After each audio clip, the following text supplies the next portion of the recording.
Монгол Улсын их хурлын дарга нэм усрын учрал Оросын албаны улсын холбооны хурлын төрийн думын дарга Володины урилгаар энэ сарын 9-өөс 12-ны хооронд тус улсад аль биесны айлчлал хийлээ.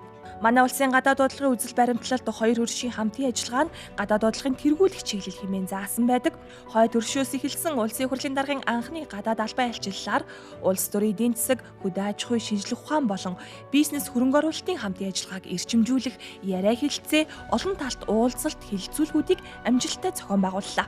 Бага нөөц боломжоо бүрэн ашиглаж худалдаа эдийн засгийн харилцааг шин шатанд гаргах, экспорт импортын зөрүүтэй байдлыг багасгах хүрээнд Евразийн эдийн засгийн холбооны гишүүн орнуудтай байгуулсан худалдааны түр хэлэлцээрийг өргөөжтэй хэрэгжүүлэх нэгдсэн замын зураг гаргахад чиглэснээр онцлогтой болов.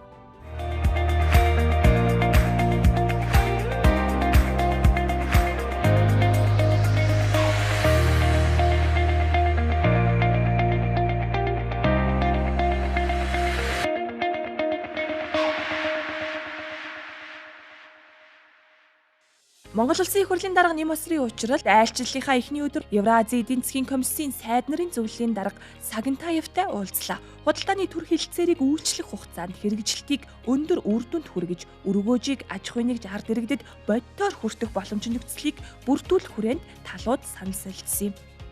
Монгол Улсын хувьд уг хэлэлцээр нь Евразийн эдийн засгийн холбооны гишүүн орнуудыг хамарсан томоохон зах зээлд илүү таатай нөхцлөөр нэвтрэх боломжийг нээж өгч байна. Цаашид хэлэлцээр тусгагдсан зохицуултыг бодит ажил хэрэг болгох, тарифын болон тарифын бус саад бэрхшээлийг үе шаттайгаар бууруулах, харилцаа ашигтай байх нөхцөлийг бүрдүүлэх нь зүйтэй байна. Айлчлалын хүрээнд Евразийн эдийн засгийн холбооноос Монголын аж ахуйн нэгжүүд бизнес эрхлэгчдэд зориулан техникийн семинарыг зохион байгуулсан. Дотоодын 50 гаруй аж ахуйн нэгжийн 70 орчим бизнесийн төлөөлөл оролцсон энэ семинарын үеэр гарал үүслийн дүрм, тарифын хөнгөлөлт, гайл техникийн зохицуулалт зэрэг худалдаанд шууд нөлөөлөх асуудлуудыг тодорхой ажил хэрэгчээр танилцуулсан юм. Түүнчлэн энэ үеэр хоёр улсын итгэмжлэлийн байгууллагууд хамтран ажиллах харилцаа ойлголцлын санамж жижигийг байгуулж соёрхон баталгаажууллаа. Уул уурхай, зам барилга, хүнс, эмнэлэг, эрүүл мэнд гэдэг юм уу те энэ одоо лабораториудынхаа сорилтын дүн шинжилгээг шууд хүлээн зөвшөөрнө гэсэн үг.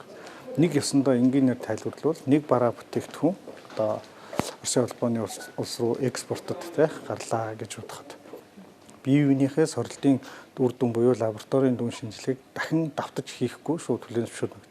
Энэ нь бол цаг хугацаа те одоо эдийн засгийн гэдэг юм уу энэ бизнес эрхлэгчдэд маш том давуу тал болж өгдөг. Бид нар ямар нэг саад дотгоргүйгээр Оросын албаны улсад цемент экспортлох маш том боломж нэгдэж байна гэж бодож байна. Тэгэхээр бид нар энийг бол ашиглана. Бид нар бараг 30-аад жил Оросын албаны улсад гайлын маш өндөр тарифтай байсан. Энэ татвар гайлын татвар нь бол үгүй болж байгаа. Тэгснээрээ болоод Монголын одоо аж ахуй эрхлэгч нар бизнесмэнүүд өрсөлдөх чадвартай байж ээж, стандарттай байж ээж энэ одоо Евро эдийн засгийн холбоонд бид нар бол амжилттай манай хувьчлууд ажиллана л гэж ойлгож байгаа. Учрал дарга маш тодорхой зүйлүүдийг урд өмнө байж байгаагүй асуудлуудыг тавилаа шүү дээ. Уул уурхай руу нэг түүхийн нөрс гаргачаад одоо болж гин гэдээ өөрсдөө хуурах шаардлага алгаа гэж би үзэж байгаа. Хажууд нь том хоёр зах зээл байж шүү дээ. Энэ хоёр зах зээл дээр бол гадаадын хөрөнгө оруулагчдыг энэ нөхцөл маань татах байхгүй.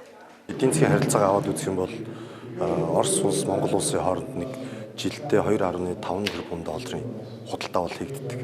2.4 тэрбум доллараар нь бид нэр бол одоо Оросоос түлш шатхуун, бордоо, гэх мэт одоо бүтээгдэхүүн авдаг бол бид нар өөрсдөө ерөөсөө 100 сая долларын л экспорт жилдээ хийдэг байхгүй. За их хурлын даргын энэ айлчлалын хүрээнд бол энэ хэлэлцээрийг хэрхэн яаж хурдан амь оруулах вэ гэдгийг бол одоо ярилцсан. За холбогдох яамдуудыг бол хооронд нь одоо уулзуулсан. За дээрээс нь бизнесийн байгууллагуудыг холбосон ийм ач холбогдолтой айлчлал болж байна. Монгол Улсын төр засаг худалдааны түр хэлэлцээр өргөөжийг аж ахуй нэгж эргэн бүрд хүртээхэд онцгой ач холбогдол өгч ажиллах болно. Айлчлалын 2 дахь өдөр улсын их хурлын дарга учрал Оросын албаны улсын холбооны хурлын төрийн думын дарга Володин нар уулзаж аль биесны хэлэлцээ хийлээ. Парламент хоорондын хамтын ажиллагааг бэхжүүлэхээс гадна худалдаа эдийн засаг, төлөв эрчимчний салбарын олон талт харилцааг эрх зүйн орчноор дэмжих хүрээнд талууд нээлттэй санал солилцсон юм. Монгол улс Евразийн эдийн засгийн холбоо орондын худалдааны төр хэлэлцээрийг хоёр улсын хууль тогтоох байгууллагууд сойрхон баталсан бөгөөд энэхүү хэлэлцээрийг харилцан ашигтай байдлаар хэрэгжүүлэхэд улсын их хурлын даргын хуваар өндөр ач холбогдол өгч байгаагаа илэрхийллээ. Энэхүү хэлэлцээр Монгол Оросын худалдааны тэнцлийн зөрүүг бууруулах, бүс нутгийн хамтын ажиллагаа идэвхжүүлэхэд чухал хувь нэмрээ оруулна гэж бид үзэж байна. Бидний тооцоолж байгаагаар тус хэлэлцээр манай улсын дотоодын нийт бүтээгдэхүүнийг 0.2%-аар, хөрөнгө оруулалтыг 257%-аар, Евразийн эдийн засгийн холбоо руу хийх экспортыг 24.1%-аар нэмэгдүүлэх боломжтой гэж тооцоолж байгаа.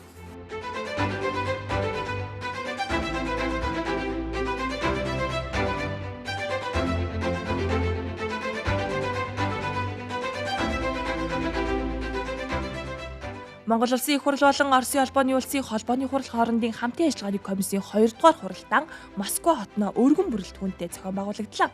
Энэхүү хуралдаанаар хоёр талын улс төр, худалдаа, эдийн засаг, эрчим хүч, зам тээвэр, байгаль орчны салбарын цаг үеийн болон тулгамдсан асуудлуудыг хэлэлцэж, илтгэл танилцуулан, хамтарсан төсөл хөтөлбөрүүдийн хэрэгжилтэд дэмжлэг үзүүлэхээр тохирлоо. Эгийн голын усан цахилгаан станцыг ашиглах үүний үр дүнд бас тодорхой хэмжээгээр найдвартай их усүр цахилгааны эрчим хүчний их усрыг бий болгох энэ асуудлаар тодорхой санал тавьж Эрдэнэтийн судалгааг хурдан шуурхаа явуулсны үр дүнд бүтээн байгуулалтын ажлыг эхлэх энэ талаар хамтарч ярилцлаа. Оросын улсын талаас Монгол улсыг малынхаа эрүүл мэндийг онцгой анхаарч, малын вакцин, малын энэ эрүүл бүс нутаг энэ үйлдвэр, эрүүл аймаг, орон нутгуудад энийг тодорхой болгож өгөөч гэдэг санал тавьж байгаа. Бид ч гэсэн Оросын улбаны улсад малын эмчнэрээ богино болон урт хугацаагаар сургая. Оросын улбаны улстай энэ малаа эрүүл болох хөтөлбөрийг хамтарч хэрэгжүүлье. Ингээд үндсэндээ итгэлцэл төрүүлэх хэрэгтэй тийм. Хүнсний асуудал дээр хамтран ажиллах, Оросын улбаны улс, Европын хүнсийг Монголд оруулах тал ялангуяа энэ дээр нэг шийдэл нь Баруун аймаг дотор хуучин Монголд 4 том дамжлагаа зайсан. Цагаан нуур, хатгал, алтан болог, зам юуд гэдэг. Цагаан нуурын энэ төссийг эрчимжүүлэх асуудлыг бас өнөөдөр ярьж байна. Төмөр замаа 30 он хүртэл шинжлэх 3 улсын техник эдийн засгийн үндэслэл боловсруулсан. Одоо ганцхан 3 улс хуралдаад техник эдийн засгийн үндэслэлүүд буюу тэцүүгээ нийлээд батлах асуудал үлдсэн гэдгийг сая би урал дээр хэллээ. Оросын холбооны улсын Монгол улстай хилдэг нутаг дэвсгэртэй ойр хэсэгт Монгол улсын 1 сарын хамгийн багадаа 1 сарын хэрэглээг хадгалах сав суулгыг түрээслэе гэдэг асуудлыг ярьлаа. За Оросын холбооны улсын эрчим хүчний яам цивилев сайдын зүгээс бол бүрэн хэмжээнд дэмжиж хамтарч ажиллая гэдэг асуудлыг ярьлаа. Хоёр орны засгийн газар хоорондын төвшөнд бид энэ түлш шатхууныг тогтмол нийлүүлэх, аюулгүйгээр нийлүүлэх гэрээ хэлцэл засгийн газрын төвшөнд байгаагүй юм л. Тэгээ энэ гэрээ хэлцлийг бол үндсэндээ байгуулсан. Улсын их хурлын даргын айлчлалын үеэр Москва хотноо болсон Монгол Оросын бизнес форумд манай талаас 50 гаруй аж ахуйн нэгжийн 70 орчим төлөөлөл оролцсон бол Оросын талаас 100 гаруй бизнес эрхлэгчид цугласан байлаа. Форумын үеэр бизнес эрхлэгчдэд тулгардаг бэрхшээлүүдийг ил тод ярилцаж, нэгдсэн шийдлийг дэвшүүлэхээс гадна хөдөө аж ахуйн хөнгөн үйлдвэрлэл, тэр дундаа ноос ноолуур нэхэмтлийн салбарын өнөөгийн байдал, зах зээлийн үзүүлэлтүүд мөн хөрөнгө оруулалтын боломжуудыг танилцуулсан. Худалдааны төр хэлэлцээр нь зөвхөн тарифын асуудал биш, харин бизнесийн хамтын ажиллагааг бодитоор хөнгөвчүүлж, улмаар аж ахуйн нэгжүүдийн зардлыг бууруулан зах зээлд нэвтрэх боломжийг өргөжүүлэхэд чиглэж байгаа юм. Гол гүйцэтгэгч ашиг болж нь бол харилцан 2 улс 6 улсын бизнесүүд л байгаа. Тэгэхээр энэ бизнесүүдийг бизнесээ чөлөөтэй бололцоог нь бүрдүүлэх нь бол танхим буюу яамдууд холбогдох институтын ажил. Тэгэхээр хилнээсээ авахудаад стандарт бүх юм шинээр хийгдэж байна. Энэ дээр бол ялангуяа Оросын холбооны талаас бол маш идэвхтэй оролцож байна. Энэ орон зайг бол хамтдаа ашиглая, харилцан ашигтай бай гэдэг дээр бол зөв шийдэл гарч байна. За энэ удаагийн ажилтнууд яг харахгүй Монгол улсын хувьд түүх ажил болж байгаа гэж ойлгох хэрэгтэй. Манай стандарт хэмжүүлсэн газар манд гол стандарт бас хамтын ажлын гэрээ зурлаа. Энэ юу гэсэн үг вэ? Нэг стандарт, нэг итгэмжил, нэг баталгаажил болж байгаа гэсэн үг. Тэгэхээр манай нийт аж ахуйн нэгжүүд маань цаашаа Европ Евразийн 5 оронд чөлөөтэй бараа бүтээт экспортлох тэний суурин тавигдсан гэж бодож байна. номер 1-т бол ноолрын экспорт нэмэгдэх бах. Тэгээ бид одоо 10-аад үйлдвэрүүд нийлээд Москвад одоо элчин сайдынхаа дэргэд 1000 гаруй метр квадрат одоо байрыг түрээслээд Кашмир хаус гэсэн дэлгүүр бөөний төвийг нээхээр төлөвлөж одоо байраа үзэж одоо төрийн эмчийн хороотой түрээсийн гэрэмэрээ бусдах ажлууд бол одоо хийгдэх ажлууд бол үлдэж байгаа. Оросын холбооны улсаас олон жил импортоор авч ирсэн үндэсний хоног төхөөрөмжийг эргүүлээд Оросын холбооны улс буюу Евразийн холбооны улсуудад гаргах тийм боломж олдож байгааг гэж ойлгож энэ бүрэлдэхүүнд орж хууль эрх зүйн орчныг сонирхож нөхцөл байдлаа танилцж байна.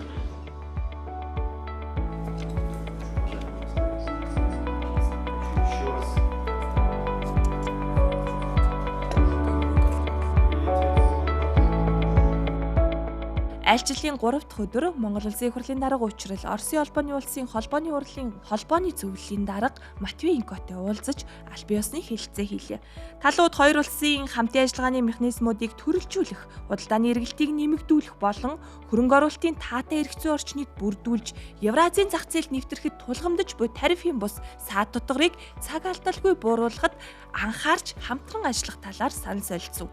Эхлүүлсэн олон ажлуудаа одоо хэрэгжилтийг хангах, хоёр орны найрамдал хамтын ажиллагаагаа илүү одоо эдийн засгийн хамтын ажиллагаагаа бэхжүүлэх чиглэсэн олон одоо уулзалтуудыг зохион байгуулж шийдлийг эрэлхийлсэн ийм одоо айлчил болж байна гэж дүгнэж байна.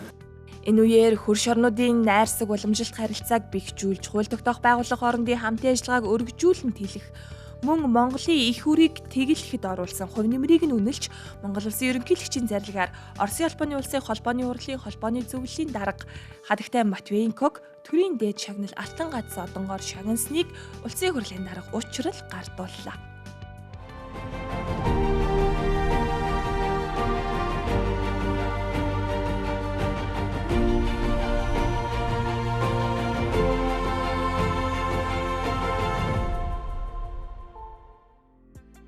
Монгол Орос хоёр улсын хооронд дипломат харилцаа тогтоосны 105 жилийн энэ онд тохиож байна.